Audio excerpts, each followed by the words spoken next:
Hello प्यारे बच्चों, तो कैसे हो आप सब। बहुत बहुत स्वागत है आप सभी का आज की इस वीडियो में। और आज की ये एक स्पेशल और most demanded video class 9th का आपका सोशल साइंस यानी कि सामाजिक विज्ञान का जो सब्जेक्ट है बच्चों, इसी के एनुअल यानी कि फाइनल एग्जाम के लिए बहुत ज्यादा इंपॉर्टेंट होने वाली है। जी हाँ बच्चों, क्योंकि जैसा कि आप सभी को पता है कि कल यानी कि 19 फरवरी 2026 को जो बच्चे मॉर्निंग शिफ्ट के हैं इनका, और अगले ही दिन 20 फरवरी को जो बच्चे इवनिंग शिफ्ट के हैं इनका एसएसटी का जो फाइनल एग्जाम है, एनुअल एग्जाम, वार्षिक पेपर, ये होने वाला है। ठीक है, तो इस वीडियो में आपके 19 और 20 तारीख के पेपर के लिए हम डिस्कस करेंगे एक और मोस्ट इंपॉर्टेंट पीवाईक्यू कह लीजिए या फिर सैंपल पेपर कह लीजिए, इसी के सॉल्यूशन के बारे में। ठीक है, और ये हमारा सैंपल पेपर नंबर 4 के पार्ट 1 की वीडियो रहेगी। ठीक है, चलो बच्चों एक बार फटाफट से पेपर का पैटर्न देख लो। जो इस साल आपका पेपर होगा ना बच्चों 25-26 का, अभी 1-2 दिन में है ना, तो इस साल आपके पेपर में 4 खंड होंगे। खंड का हिस्ट्री से रहेगा, खंड का भूगोल से रहेगा, खंड का पॉलिटिकल साइंस है और खंड का इकोनॉमिक्स से। सेम इसी तरीके से इंग्लिश मीडियम में सेक्शन ए हिस्ट्री, ठीक है, section B geography, section C political science, section D economics. लेकिन हम आपको ये वाला जो पेपर करवा रहे हैं ना, ये 2024 और 25 के पैटर्न पे बेस्ड है, जिसमें आपके 6 खंड थे, 37 प्रश्न थे। ठीक है, खंड का में आपके एमसीक्यू थे 1 नंबर के, खंड खा के अंदर 2 नंबर के क्वेश्चन थे, खंड गा के अंदर 3 नंबर के क्वेश्चन, घा के अंदर 5 नंबर के, 5वें खंड में 4 नंबर के केस बेस्ड, और 5वें खंड में 2 नंबर का हिस्ट्री से, 3 नंबर का ज्योग्राफी से मैप। ठीक है ना, तो ये था आपका उसका पेपर का पैटर्न। और सेम ऐसे ही इंग्लिश में ABCDEF। ओके, तो हम ये जो पेपर समझेंगे ना, इस वाले के हिसाब से समझने वाले हैं। ठीक है ना, इस वाले के हिसाब से। बाकी देखो आपके लिए हमने ना जो ये नया वाला पैटर्न है, न्यू पैटर्न, इस पे भी बेस्ड ऑलरेडी वीडियोस बना दिए, तो आप उनको भी देख लीजिए। और इस वीडियो से आपकी पीवाईक्यू की तैयारी हो जाएगी, है ना। तो चलो बच्चों शुरुआत करते हैं अपने आज के इसी पेपर 4 के पार्ट 1 की वीडियो को। तैयार हो बच्चों समझने के लिए आप लोग?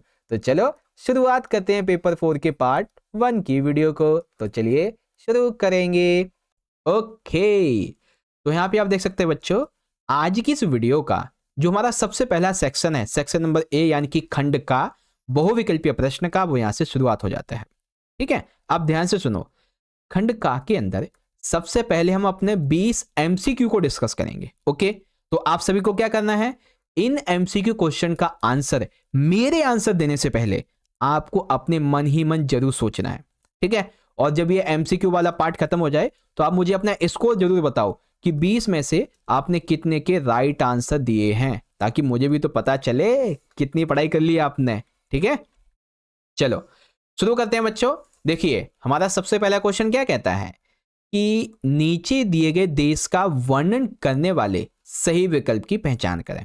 अर्थात आपको यहां पे ये 3 विशेषताएं दी जा रही हैं। ओके, अब इन 3 विशेषताएं ये जो है ना, ये किस देश की हैं आपको यह पहचानना है। और बच्चों इस पहले क्वेश्चन से आपको मैं कम से कम 5 एमसीक्यू यहां पे करवा दूंगा एक ही जगह से, बस ध्यान से सुनो। ओके, तो चलो बच्चों बड़े ही ध्यान से सारी जानकारी को पढ़ते हैं। देखिए सबसे पहले क्या कहा गया है, ये वो देश है जिसने प्रथम विश्व युद्ध, देखो पहला विश्व युद्ध जो है ना 1914 को शुरू हुआ था और 1918 को खत्म हुआ था। तो इस देश ने इस प्रथम विश्व युद्ध में जो ऑस्ट्रिया साम्राज्य है इसके साथ में युद्ध लड़ा था, इसके साथ मिलकर, और जो मित्र राष्ट्र हैं इनके खिलाफ लड़ा था ये युद्ध। ठीक है, दूसरी बात, इसी देश ने नरसंहार युद्ध छेड़ा था प्रथम विश्व युद्ध ने। ठीक है, और तीसरी सबसे जरूरी बात, जो प्रथम विश्व युद्ध 1918 को समाप्त हुआ था, ये विश्व युद्ध इसी देश की हार के बाद समाप्त हुआ था। ठीक है, यानी कि पूरे विश्व में जो फर्स्ट वर्ल्ड वॉर हुआ था बच्चों, ये वर्ल्ड वॉर इसी देश की हार के साथ समाप्त हो गया था 1918 में। तो ये किस देश की विशेषता को दर्शाता है बच्चों? अरे अब तो आप समझ ही गए होंगे किसकी बात कर रहे हैं, जर्मनी की। कौन है बच्चों? जर्मनी। ठीक है, अब जो बच्चे देखो हिंदी में आपको मैं यहां पे अच्छे से समझाता चलूंगा, जो बच्चे इंग्लिश मीडियम के हैं प्लीज आप जो इंफॉर्मेशन यहां पे मैं दिखाऊंगा उससे पढ़ लेना, क्योंकि हिंदी में समझाता जाऊंगा, इंग्लिश में सेंटेंस फॉर्मेशन आपको मिल जाएगी। ठीक है, तो यहाँ पे ये जितनी भी इंफॉर्मेशन दी गई है बच्चों, ठीक है, फर्स्ट वर्ल्ड वॉर के बारे में, देश के बारे में, वो सारी इंडिकेट करती हैं जर्मनी को। ठीक है, जैसे कि the country fought the first world war alongside the eastern empire and against the alliance, and इसी के हार की वजह से, ठीक है, ये फर्स्ट वर्ल्ड वॉर एंड हुआ था। तो ये कौन था? जर्मनी थी। ओके, अब देखो क्वेश्चन नंबर सेकंड क्या कहते हैं बच्चों, बहुत ही आसान है। हिटलर, ठीक है, हिटलर का जन्म कब हुआ था और कहां हुआ था? दो क्वेश्चन, हिटलर का जन्म कब हुआ था और कहां हुआ था बच्चों? तो कब हुआ था? 1889 में और ऑस्ट्रिया में हुआ था।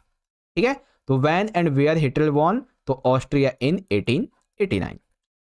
ओके, ओहो, अब तो मिलान आ गया। चलो, मिलान है आपका ज्योग्राफी से, बड़ा मजा आएगा मिलान करने में। तो एक तरफ तो है ऋतु का नाम, ठीक है, एक तरफ है ऋतु का समय, यानी कि जो हमारे मौसम होते हैं ना, मौसम का नाम और मौसम का समय ये बताया गया है। तो देखो बच्चों, मिलान करने का बहुत ही आसान तरीका आपको बता देता हूं। जब आप मिलान करो तो याद रखो, इन सभी में आपको जो बहुत ही आसानी से आता हो, यानी कि आपको लगता है कि ये 100% मेरा सही मिलान है, केवल एक, तो आप पहले उसको देख लो। जैसे कि यहाँ पे अगर आपको मैं बताऊं तो आप सभी को पता होगा कि जो शीत ऋतु है बच्चों, वो मध्य नवंबर से फरवरी तक होती है, यानी कि जो ज़्यादा ठंडी का समय होता है ना, वो नवंबर से शुरू होता है और फरवरी तक चलता रहता है, यानी कि पहले का हमारा बी। ठीक है, और भी देखें, हाँ देखा बच्चों, पहले का बी है, तो बस हमको मिल गया आंसर हमारा। अब जैसे ग्रीष्म ऋतु है, तो ये भाई मार्च से लेके मई तक चलती है ना, दूसरे का सी दिया गया है। तीसरे का डी है, यानी कि वर्षा ऋतु, तो वर्षा कब होती है? जून से लेके सितंबर के बीच में होती है ज्यादातर। ओके, और लौटते हुए मानसून की ऋतु कब है बच्चों? अक्टूबर से नवंबर तक, है ना। तो मिलान हो गया आपका। अब एक चीज को बड़े ध्यान से सुनो, पेपर में आपसे जो है ना एमसीक्यू पूछ लिया जाएगा। क्या पूछा जाएगा? कि शीत ऋतु का समय कब से कब तक है? तो याद रखिएगा, मध्य नवंबर से फरवरी तक। ठीक है, एमसीक्यू में पूछा जाए ग्रीष्म ऋतु का समय कब से कब तक है, तो गर्मी ज्यादातर कब पड़ती है बच्चों? मार्च, अप्रैल, मई, जून, है ना, मार्च से लेके मई तक। ठीक है, मई तक चलती है ज्यादातर। उसके बाद वर्षा ऋतु कब आती है? तो भाई ये जून से लेके सितंबर तक मानी जाती है। लौटता हुआ मानसून की ऋतु कब होती है? अक्टूबर से नवंबर तक, है ना। तो ऐसे याद कर लेना, बहुत सारी बातें आपको यहाँ पे पता चल गई होंगी। ठीक है, अब जो बच्चे इंग्लिश मीडियम के हैं, एक बार आप यहाँ पे देख लीजिए बच्चों, जो विंटर सीजन है ये मिड नवंबर से फरवरी तक चलता है। समर जो है वो मार्च टू मई चलते हैं। रेनी सीजन जून टू सितंबर है, और रिटर्निंग मानसून सीजन जो है वो अक्टूबर टू नवंबर है, यानी कि बी है। वापस से चलते हैं अपने सैंपल पेपर की तरफ। तो अब आ चुका है हमारा क्वेश्चन नंबर 4, और बहुत ही बढ़िया और इंपॉर्टेंट क्वेश्चन है। क्वेश्चन 4 में क्या कहा गया है? निम्नलिखित नदियों के नाम और उनके उद्गम स्थल के बारे में सही का चयन करो। बच्चों, यहां पे 4 एमसीक्यू एक साथ आपको मैं समझाऊंगा, बहुत ध्यान से देखना इसको। ठीक है, देखो, सबसे पहली बात है गोदावरी द्रोणी की। तो गोदावरी द्रोणी जो है वो महाराष्ट्र के नासिक जिले में पश्चिमी तट से, पश्चिमी जो घाट है इससे निकलती है। अर्थात देखो, हमारा जो इंडिया का वेस्टर्न घाट है, ठीक है ना, ये वेस्टर्न घाट है, ये ईस्टर्न घाट है। तो यहाँ पे जो मुंबई है, यानी कि महाराष्ट्र है, तो महाराष्ट्र में यहाँ पे है नासिक जिला। क्या है यहाँ पे? नासिक जिला। यहीं से निकलती है गोदावरी द्रोणी। ठीक है, फिर महानदी द्रोणी, तो ये छत्तीसगढ़ की उच्च भूमि से निकलती है, तो ये भी सही है, ये भी सही है। कृष्णा द्रोणी महाराष्ट्र के महाबलेश्वर के निकट से निकलती है, महाराष्ट्र में ही महाबलेश्वर है, वहां से निकलती है। कावेरी द्रोणी पश्चिमी घाट की जो ब्रह्मगिरी श्रृंखला है, पर्वत श्रृंखला, वहां से निकलती है। ठीक है, तो अब अगर आपसे पेपर में पूछा जाए गोदावरी नदी कहाँ से निकलती है, महानदी, कृष्णा, कावेरी कहाँ से निकलती हैं, तो इनको याद कर लेना जरूर से। ठीक है, तो ऑप्शन जो है ना हमारा ई वाला, ये एकदम करेक्ट हो जाएगा। चलिए इंग्लिश में देखेंगे, तो गोदावरी बेसिन कहाँ से ओरिजिनेट होता है? वेस्टर्न घाट, ठीक है, district Nashik, state Maharashtra. Mahanadi basin ये निकलती है छत्तीसगढ़ से। कृष्णा बेसिन ये Mahabaleshwar in Maharashtra, and Kaveri from Brahmagiri range of western Ghat. Okay बच्चों, चलिए 5वां प्रश्न हमारा क्या कहता है? अभिकथन और कारण है।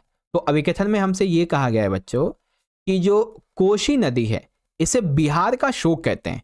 शोक का मतलब क्या हो गया? बिहार के लिए बहुत ही अच्छी नहीं मानी जाती है, बिहार के लिए दुखदाई नदी है। क्यों नदी है भाई? क्यों इसको शोक कहते हैं?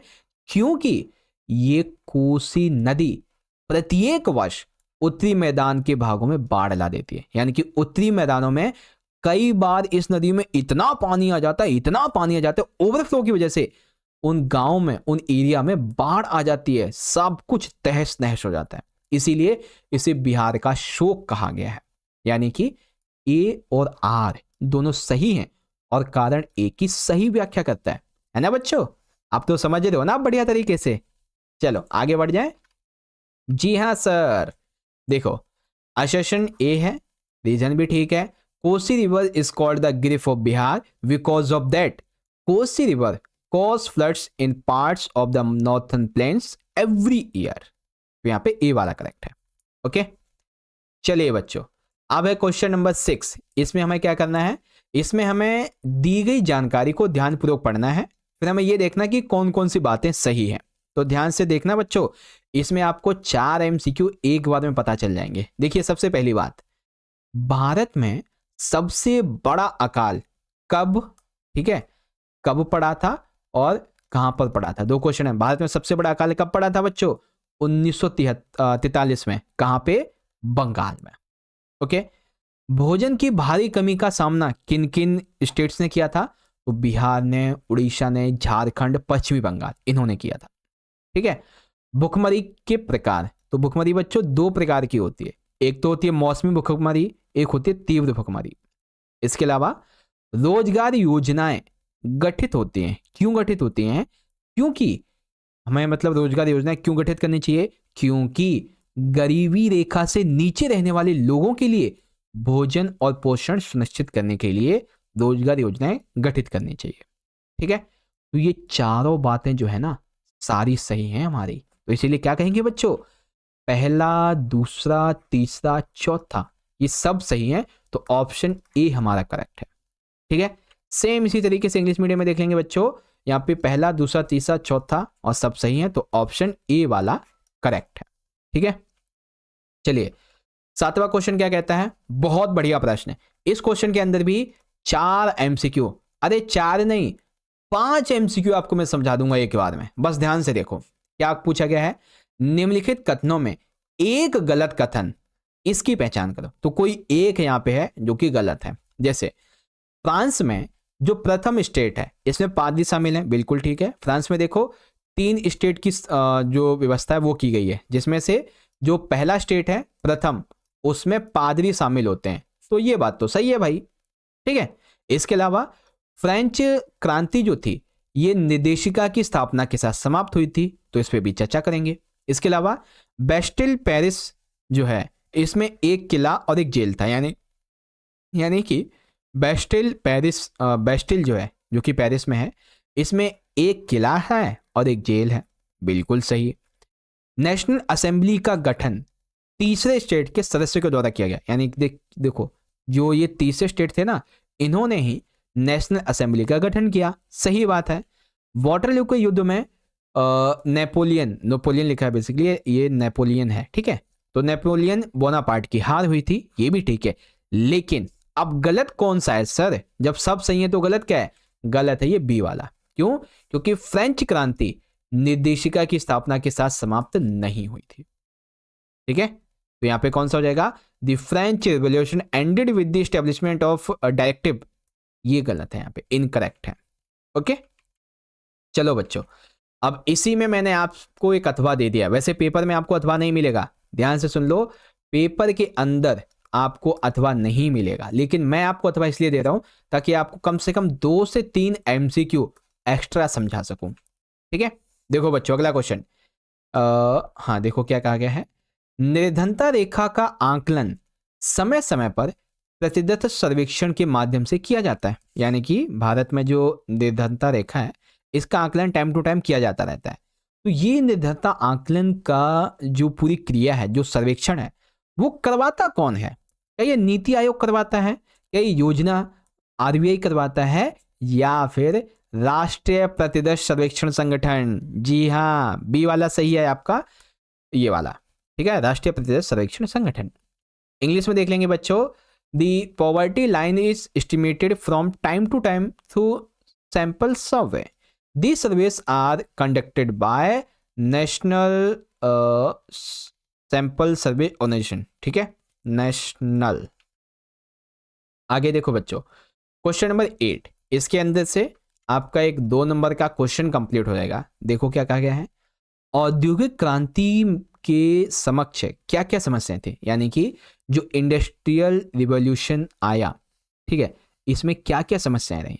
तो सबसे पहली समस्या ये रही बच्चों कि जब औद्योगिक क्रांति हुई तो इससे ना, हालांकि एक तरफ रोजगार तो बढ़ा, लेकिन बेरोजगारी बहुत ज्यादा बढ़ गई, ठीक है। बेरोजगारी बढ़ेगी यानी कि जब अनएम्प्लॉयमेंट बढ़ेगा, इंक्रीज होगा, तो जो मजदूरी है वो भी कम हो जाएगी, क्योंकि मजदूर जहां एक तरफ पहले 100 रुपए में काम करते थे, ठीक है, अब बेरोजगारी हो गई है, तो वही मजदूर 100 की जगह 90 में काम करने को राजी हो जाएगा, वही मजदूर 80 रुपए में काम करने को राजी हो जाएगा, ठीक है। काम की लंबी अवधि, एक तो पैसा कम मिल रहा है, ऊपर से काम ज्यादा समय तक करवाया जाने लगा। इसके अलावा अब साफ सफाई, इस पे ज्यादा ध्यान नहीं दिया जा रहा था, आवास की समस्या यहाँ पे बढ़ रही थी। तो मतलब कि डी जो ऑप्शन है ये हमारा करेक्ट हो जाएगा, ठीक है। तो इंडस्ट्रियल रिवॉल्यूशन की क्या क्या प्रॉब्लम्स आई, employment, unemployment, low wages, long working hours, problems of cleanliness and housing, तो all of the above. Question number 9, अब इसको ना मैं आपसे पूछता हूं, बड़े ध्यान से इसका आंसर करना। देखो, मान लीजिए आप एक ट्रेवलर हो, ठीक है, आप एक टूरिस्ट हो, आप एक पर्यटक हो, ठीक है। आप जो है ना वो प्रायद्वीपीय भारत की एक नदी का भ्रमण कर रहे हैं, यानी कि आप जो है ना एक प्रायद्वीपीय भारत की नदी पे गए, उसका भ्रमण कर रहे हैं, ठीक है। और आपका जो गाइड है वो आपको ये बताता है, देखिए सर ये नदी बंगाल की खाड़ी में गिरती है। हाँ, तो अब आपको क्या करना है, उस नदी की पहचान करनी है जो बंगाल की खाड़ी में गिरती है। तो बंगाल की खाड़ी में गिरने वाली नदी कौन सी है बच्चों, प्रायद्वीपीय भारत की महानदी, ठीक है। तो वो कौन सी नदी है बच्चों, जो कि बे ऑफ बंगाल में जाके बेसिकली मिल जाती है, वो है महानदी, ठीक है। चलो क्वेश्चन नंबर 10, बहुत बढ़िया प्रश्न है बच्चों, बहुत बढ़िया। देखो क्या कहा गया है, डैश में वर्साई की संधि पर हस्ताक्षर हुए, जिसमें जर्मनी के ऊपर मित्र राष्ट्रों ने कई अपमानजनक शर्तें थोपी, ठीक है। अब देखो, आपसे मैं एक क्वेश्चन कमेंट में पूछता हूं, ठीक है, आप सारे बच्चे कमेंट में मुझे ये बताओ कि जो हमारा फर्स्ट वर्ल्ड वॉर हुआ था, ठीक है, जो कि 1914 से लेके 1918 तक चला, तो इस फर्स्ट वर्ल्ड वॉर में हमारी जो मित्र शक्तियां थी, ठीक है, मित्र शक्तियां, इनके क्या क्या नाम है ये आप मुझे कमेंट में बताओ फटाफट से। फर्स्ट वर्ल्ड वॉर में मित्र शक्तियों के क्या क्या नाम थे, ये नाम मुझे बताओ, आप सारे बच्चे बताओ जल्दी से कमेंट करके, ठीक है। अब देखो हमें क्या बताना है, जो वर्साई की संधि थी ये बेसिकली हुई कब थी, ठीक है। तो वर्साई की संधि कब हुई थी बच्चों, जब 1948 से लेके 18 तक जो हमारा फर्स्ट वर्ल्ड वॉर चला, ठीक है, चला था ये, तो उसके खत्म होने के बाद में, यानी कि 1919 में हुई थी ये, ठीक है। कब, 1919 में। अब ये भाई क्यों हुई थी, क्योंकि देखो 1918 में ना जो जर्मनी है, इसकी हार के बाद में फर्स्ट वर्ल्ड वॉर खत्म हुआ था, तो मित्र राष्ट्रों ने इसके ऊपर जो है अपमानजनक शर्तें थोप दी थी, इसीलिए, ठीक है। और यही कारण बनती है बच्चों सेकेंड वर्ल्ड वॉर का भी, द्वितीय विश्व युद्ध का कारण भी वर्साई की संधि बनती है, ये भी याद कर लेना। चलो अब देखो, एक और अथवा दे दिया मैंने आपको ताकि एक और क्वेश्चन समझा दूं। आपको क्या करना है, परिभाषा की पहचान करनी है, यानी कि आपको जो है ना यहाँ पे डेफिनेशन को आइडेंटिफाई करना है। कैसे, देखो, नदियां पर्वतों से नीचे उतरते समय शिवालिक की ढाल पर 8 से 16 किलोमीटर चौड़ी पट्टी में गुटिका का निक्षेपण करते हैं, अर्थात ये वो नदियां हैं, ठीक है, यानी कि ये वो एरिया है, वो जगह है जहाँ पे जो नदियां होती है ना, जब ये पर्वतों से नीचे उतर रही होती हैं, ठीक है, तो ये शिवालिक की ढाल पर तकरीबन 8 से लेके 16 किलोमीटर चौड़ी पट्टी की गुटिका का निक्षेपण करते हैं। तो ये किस में होती है बच्चों, फटाफट से बताएंगे सारे बच्चे एक बार मुझे। वेरी गुड, ये होता है भाबर। क्या बोलते हैं इसको, भाबर बोलते हैं। तो ऑप्शन ए जो है ये करेक्ट है, ठीक है। चलिए क्वेश्चन नंबर 11, अब इसमें आपका एक टेस्ट होगा, ठीक है, हालांकि आंसर मैं आपको बता दूंगा, घबराओ मत, ठीक है। देखो इसमें क्या कहा गया है कि आपको ना रिक्त स्थान दिया जा रहा है, ठीक है, और इस रिक्त स्थान में एक ही शब्द आएगा, उसका चयन करो। ठीक है, तो एक ही जो शब्द आएगा वो कौन सा है, आपको उसका चयन करना है। तो आओ बच्चों देखो, डैश के जनरल परवेज मुशर्रफ ने अक्टूबर 1999 में सैनिक तख्तापलट की अगुवाई को वर्ष 2002 में लीगल फ्रेमवर्क ऑर्डर के जरिए डैश के संविधान को बदल डाला। ठीक है, तो आप जरा ध्यान से देखो, यहाँ पे कई सारी बातें हैं। जनरल परवेज मुशर्रफ जो हैं, इनका संबंध किस देश से है? ठीक है, लीगल फ्रेमवर्क ऑर्डर कब आया? 2002 में। किस देश में आया था बच्चों? ये। तो फटाफट से देखो, ये बात है पाकिस्तान की। किसके बच्चों? पाकिस्तान की ही ये बात।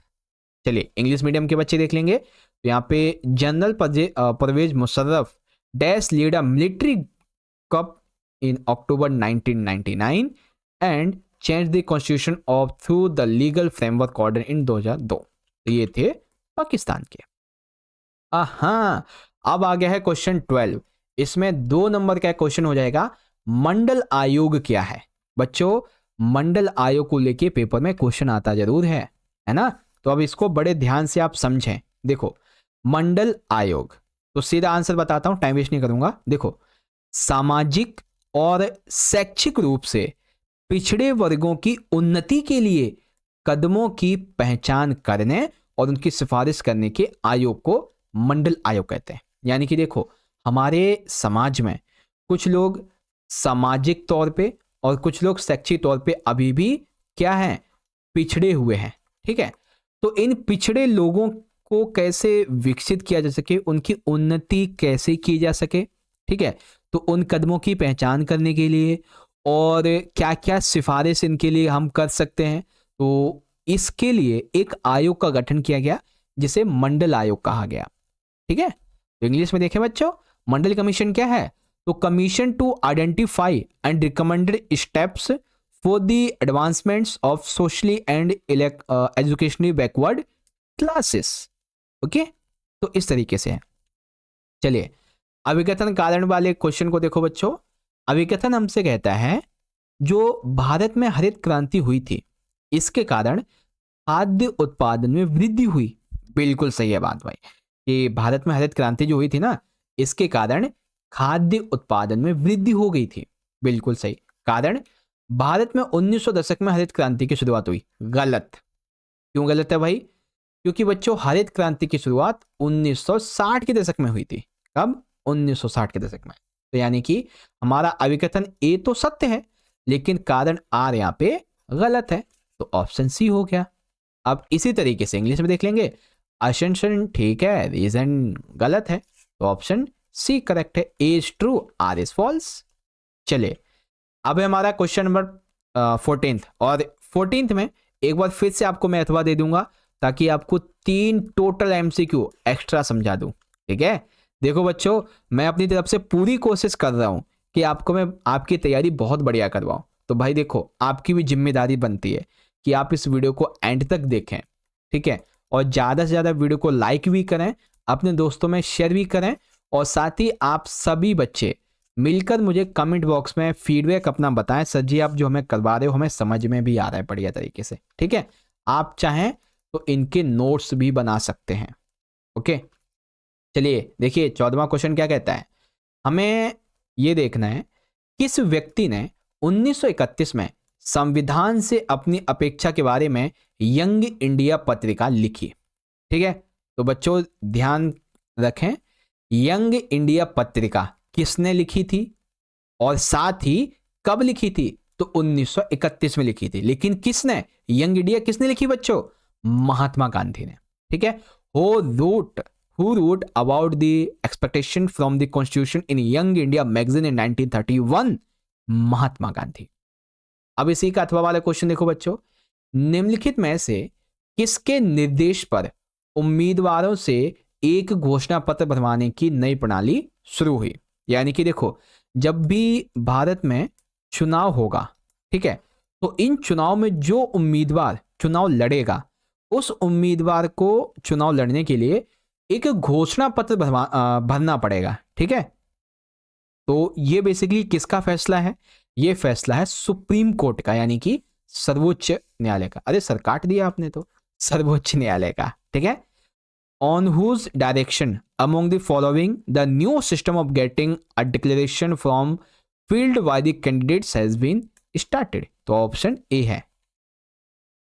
चलो बच्चों, अब है हमारा 15वां क्वेश्चन।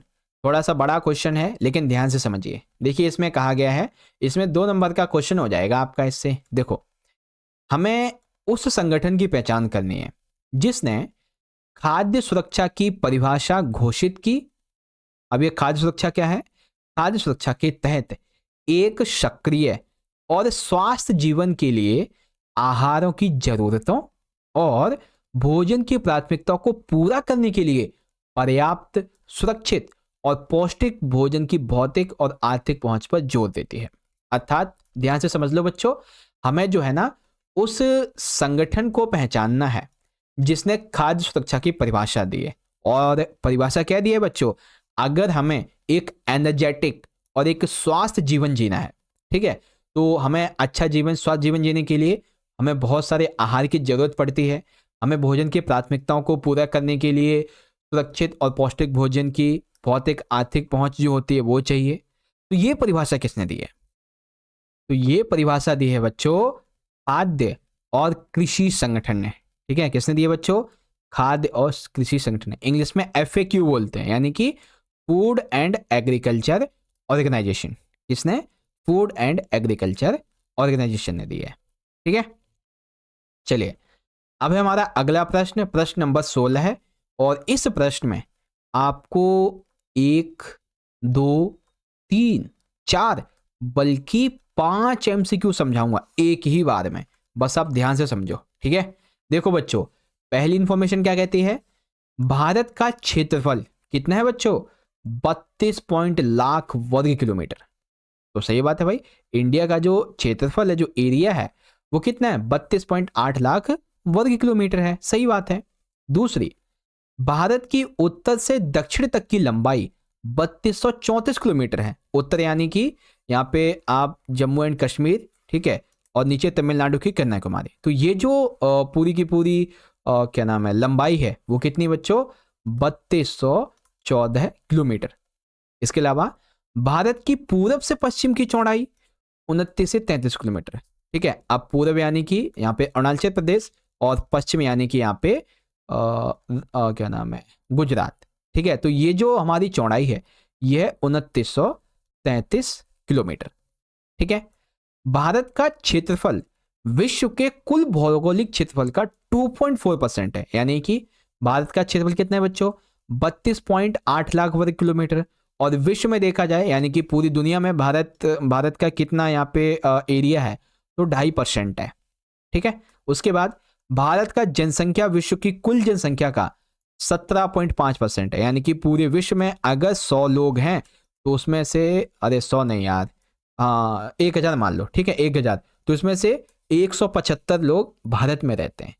1000 में से 175, ठीक है। और साथ ही भारत जनसंख्या के मामले में पहले दूसरे स्थान पे था, अब पहले स्थान पे आ चुका है।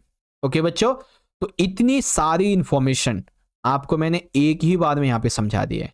तो आशा करता हूं बच्चों ये सारी इंफॉर्मेशन अब आप अपने दिमाग में बिठा लें और समझ लें। तो यहाँ पे जो है डी वाला सही हो जाएगा, पहला, दूसरा, तीसरा, चौथा और पांचवा, ये सारी की सारी बातें हमारी सही हैं, ठीक है। चलिए, जो बच्चे इंग्लिश मीडियम के हैं यहां से देख लीजिए, एरिया ऑफ इंडिया बिल्कुल सही, length of India from north to south ये भी बिल्कुल सही, and east to west with क्या है? तो ये भी सही है। और लैंड एरिया कितना है? ज्योग्राफिकल एरिया भारत का पूरे वर्ल्ड के अकॉर्डिंग 2.4%, और पॉपुलेशन इंडिया की क्या है पूरे वर्ल्ड के अकॉर्डिंग? तो ये है 17.5%। तो यानी कि ऑप्शन डी करेक्ट है, ठीक है। चलिए, क्वेश्चन नंबर 17 बहुत अच्छा प्रश्न है बच्चों। इसमें पूछा गया है 1975 में गरीबी के स्तर की उच्च घटनाओं को दूर करने के लिए प्रायोगिक आधार पर कौन सा कार्यक्रम शुरू किया गया था? यानी कि विच programme was launched an experimental basis in 1975 to overcome the high incidence of poverty level. गरीबी को कम करने के लिए कौन सा कार्यक्रम शुरू किया गया था? ठीक है, तो चलिए समझते हैं फटाफट से। तो ये था बच्चों फटाफट सोचिए कौन सा है यहाँ पे। चलिए फटाफट से सोचें बच्चों, इसमें से कौन सा हमारा एकदम सही आंसर हो जाएगा, फटाफट सोचो बच्चों। तो ये है एकीकृत बाल विकास सेवाएं, यानी कि integrated child development services. Okay, अब देखते हैं क्वेश्चन नंबर 18। अब 18th में फिर से हमारा एक मिलान आ गया है, ठीक है। और ये जो मिलान है ना बच्चों, बहुत ही इंपॉर्टेंट है, क्योंकि इस मिलान से आपके 2 नंबर के 4 क्वेश्चन समझ में आएंगे आपको। तो एक तरफ शर्त है और एक तरफ है परिभाषा। ओके, जिसमें से सबसे पहली शर्त है एस्टेट जनरल, ठीक है। तो बच्चों एस्टेट जनरल क्या होते हैं? एस्टेट जनरल क्या है बच्चों? तो एस्टेट जनरल एक विधानसभा है जो कि फ्रांस के 3 स्टेट का प्रतिनिधित्व करती है, ठीक है। फ्रांस में देखो 3 स्टेट प्रणाली है, हमने बताया था आपको पहले में, पादरी हैं, है ना, इस तरीके से। तो 3 स्टेट की ये क्या है? ये एक विधानसभा है। ओके, तो पहले का हमारा बी ऑप्शन किस में है देखें, तो पहले का बी ऑप्शन हमारा यहाँ पे है। तो अब हमें इन दोनों में से एक और चुन लेना है, ठीक है। जैसे कि बच्चों नेशनल असेंबली, तो ये क्यों बनाई गई थी? नेशनल असेंबली जो है ये एक निकाय है जिसने राष्ट्र का प्रतिनिधित्व करने का दावा किया है और फ्रांस के लिए एक संविधान भी तैयार किया है, ठीक है। तो प्रतिनिधित्व करती है और देश के लिए, फ्रांस के लिए संविधान भी तैयार इसने किया, नेशनल असेंबली ने। तो दूसरे का सी किस में है? ये रहा, देखो बच्चों, मिल गया आंसर ए वाला।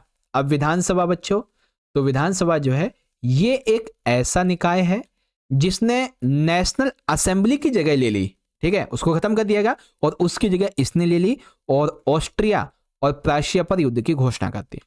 और सम्मेलन, तो ये एक ऐसा निकाय है जिसने राजशाही को समाप्त कर दिया था और फ्रांस को गणराज्य घोषित किया था, ठीक है बच्चों। तो अब आप इसको याद कर लेंगे ना अच्छे तरीके से कि स्टेट जनरल क्या है? एक विधानसभा जो फ्रांस के 3 स्टेट का प्रतिनिधित्व करती है। नेशनल असेंबली एक ऐसा निकाय जिसने फ्रांस का संविधान तैयार किया। विधानसभा ने नेशनल असेंबली की जगह ले ली, ऑस्ट्रिया प्रूशिया के लिए युद्ध छेड़ दिया और सम्मेलन ने फ्रांस को एक गणतंत्र घोषित कर दिया। तो ऑप्शन ए सही है, ठीक है। तो इस तरह से आप इसको समझ सकते हैं। अब जो बच्चे इंग्लिश मीडियम के, आप इसे यहां से देख लीजिए, state general option B, national assembly option C, legislative assembly option D and convention option A, ठीक है। तो ऑप्शन ए जो है ना ये करेक्ट है। चलिए अगला है हमारा क्वेश्चन नंबर 19। बहुत बढ़िया प्रश्न है बच्चों।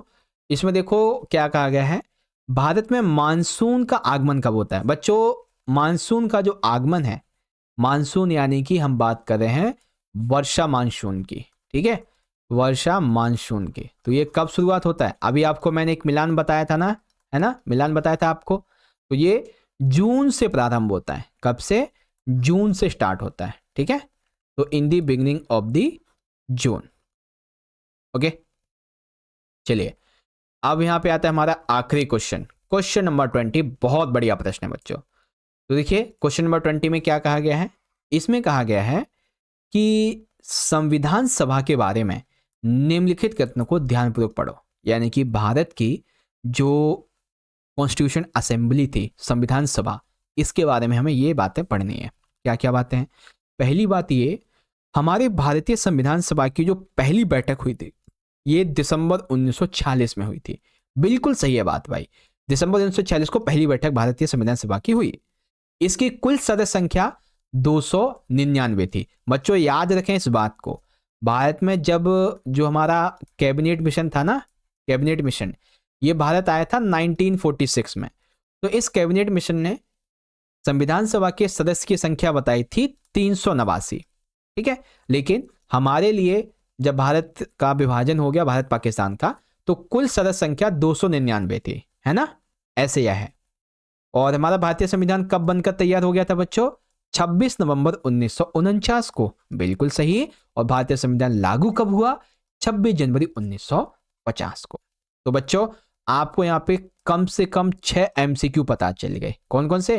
पहली बैठक 1946, कुल सदस्य संख्या 389 कैबिनेट मिशन के अनुसार, लेकिन विभाजन के बाद में 299 तैयार हो गया था बन के 1946 को, लागू हुआ था 1950 को। तो मतलब कि डी सही हो जाएगा। 1 2 3 4 ये सब के सब हमारे यहाँ पे सही हो जाते हैं। ठीक है, आशा करता हूं अब आप समझ गए होंगे। अब जो बच्चे इंग्लिश मीडियम के हैं यहां से देख लीजिए, इंडियन कॉन्स्टिट्यूशन की फर्स्ट मीटिंग दिसंबर 1946 को हुई थी। इंडिया के पार्टीशन के बाद में टोटल मेंबर्स 299 थे एंड ये बना था 26 नवंबर 1949 को, पूरी तरीके से लागू हो गया था 26 जनवरी 1950 को। तो ऑप्शन डी वाला हमारा यहाँ पे करेक्ट है। ठीक है, अब इससे पहले कि आपको मैं सेक्शन बी समझाना शुरू करूं, आप सारे के सारे बच्चे जल्दी से जल्दी मुझे कमेंट बॉक्स में अपना स्कोर बता दो। ठीक है, स्कोर बताओ कि आपने 20 एमसीक्यू में से कितने एमसीक्यू क्वेश्चन के राइट आंसर यहाँ पे दिए हैं। ठीक है, फटाफट से सारे बच्चे बताएंगे मुझे, ताकि मुझे पता चल जाए कि हाँ भाई आपने कितनी तैयारी कर रखी है। ओके, और साथ ही साथ अगर आप अपने एग्जाम की तैयारी को बेहतर से बेहतर बनाना चाहते हो तो मैं फिर से बता दूं, आप हमारे द्वारा बनाए गए इन सैंपल पेपर को जरूर से बाय कर लो। ठीक है, प्राइस बहुत ही रिजनेबल है। 149 का एक सब्जेक्ट है, 2 सब्जेक्ट 289 के, 3 सब्जेक्ट 399 के हैं। इंग्लिश अभी पूरी तरीके से तैयार नहीं है, 1 फरवरी तक बन जाएगा। बाकी सोशल साइंस और हिंदी को आप बाय कर सकते हैं 289 में। ओके बच्चों, तो जरूर से बाय करो बच्चों और अपनी तैयारी को और अच्छा बनाओ। चलो, तो क्या आप तैयार हो बच्चों अपने खंड बी यानी कि खंड नंबर खा के शुरुआत करने के लिए? तो चलिए शुरू करते हैं। पहले लेके आते हैं उसको। ओके, तो यहां पे आप देख सकते हैं बच्चों, इस वीडियो का हमारा इस पेपर का अगला खंड, खंड नंबर खा सेक्शन बी अति लघु उत्तरीय प्रश्न, वो यहां से शुरू हो चुका है। ठीक है, अब इसमें 2 नंबर के टोटल हमसे 4 क्वेश्चन पूछे जाएंगे। तो बड़े ध्यान से देखें, सारे ही क्वेश्चन बहुत ही अच्छे और इंपॉर्टेंट हैं।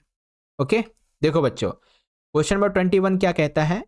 लुईस सोलवे यानी कि लुई सोलवे के सिंहासन पर बैठने के समय फ्रांस की स्थिति क्या थी? यानी कि लुई सोलवे जब फ्रांस के सिंहासन पर बैठा तो फ्रांस की स्थिति कैसी थी? क्या सिचुएशन थी उस समय फ्रांस की?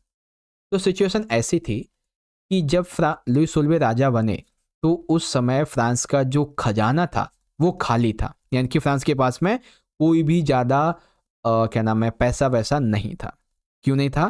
क्योंकि युद्ध के कारण आर्थिक संसाधन विनाश हो गए थे। ठीक है, और भी विनाश हो रहे थे और वहां पे कुछ भी अच्छा नहीं हो रहा था।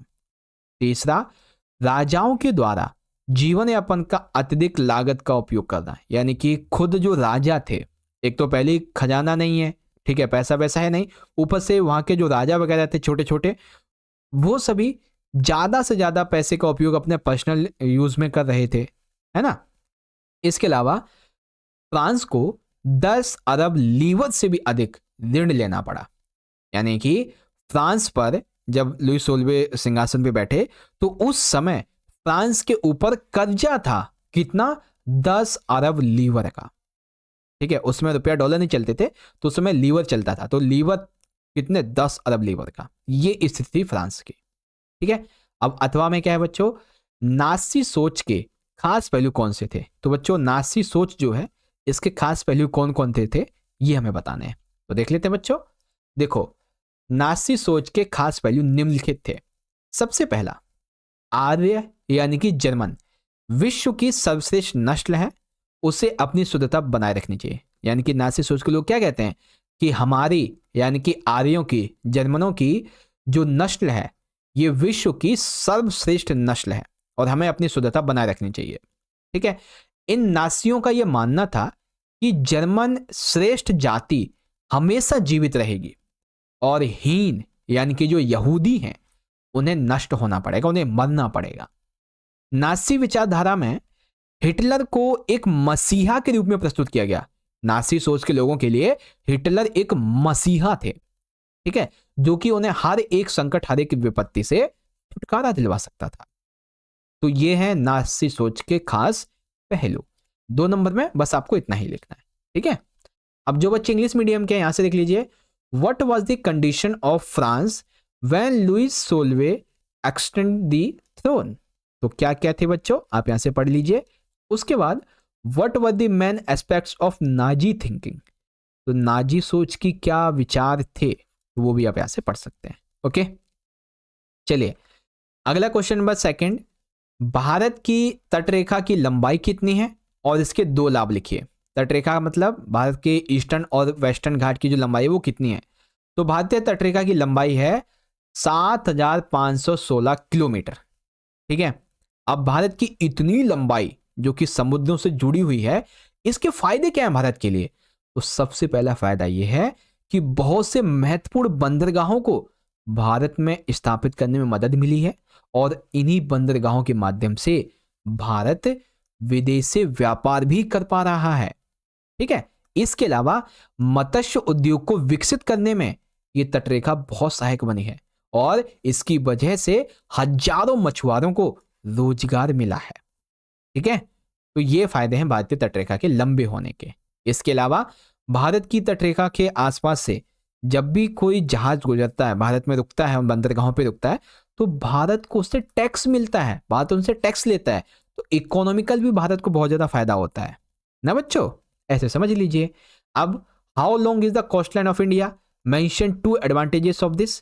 तो कितने हैं, 7,516 किलोमीटर, और क्या इसकी एडवांटेजेस हैं वो देख लीजिए। ठीक है, चलिए क्वेश्चन नंबर 23, कौन से लोग खाद्य असुरक्षा से अधिक ग्रस्त हो सकते हैं। यानी कि ऐसे कौन से लोग हैं जो कि खाद्य असुरक्षा से ज्यादा ग्रसित हैं।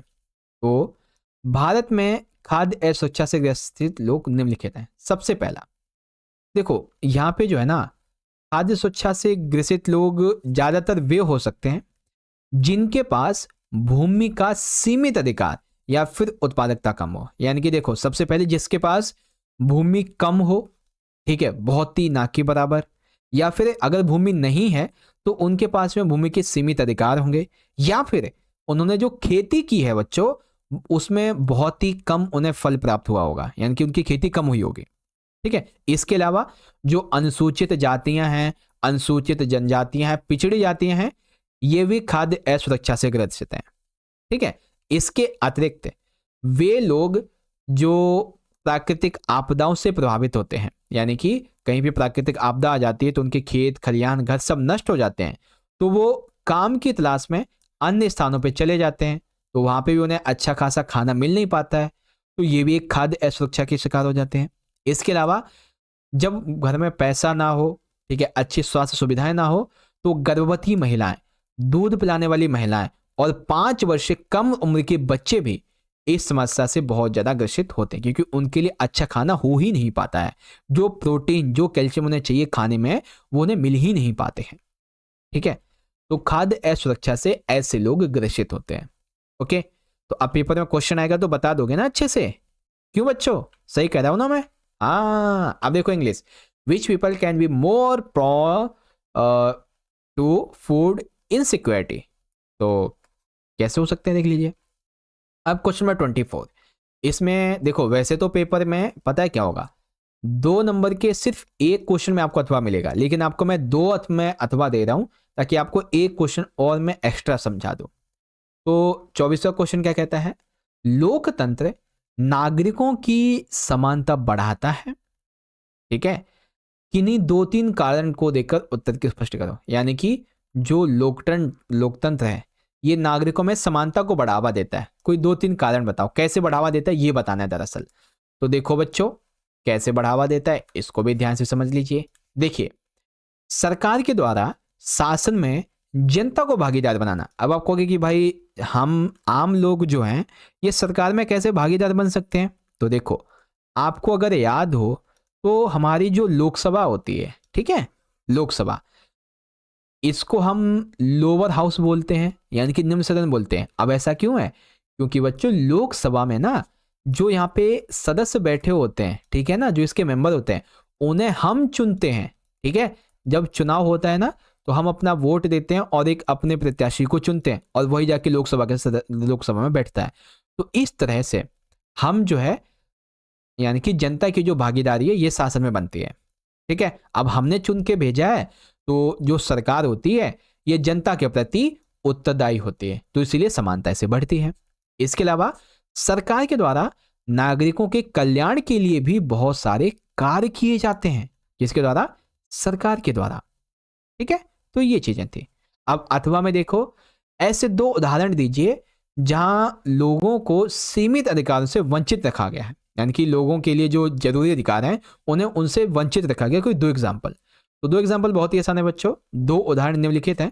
पहला है ग्वांतानामे बे जेल में गिरफ्तार करके रखे गए लोगों का जीवन। बच्चों ग्वांतानामे बे जो जेल थी ना, ये किसी नरक से कम नहीं थी उनके लिए, ठीक है।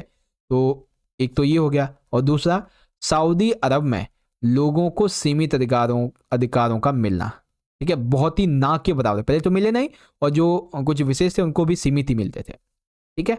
तो ये एग्जाम्पल है बच्चों। अब आप टेंशन मत लो, अभी जब आपको मैं 5 से लेके 7 सैंपल क्वेश्चन पेपर करवाऊंगा ना, तो आपको हर सब्जेक्ट के 2-2 नंबर के ऐसे ऐसे क्वेश्चन पता चलते जाएंगे जो ज़्यादातर हर साल पेपर में आते हैं, ठीक।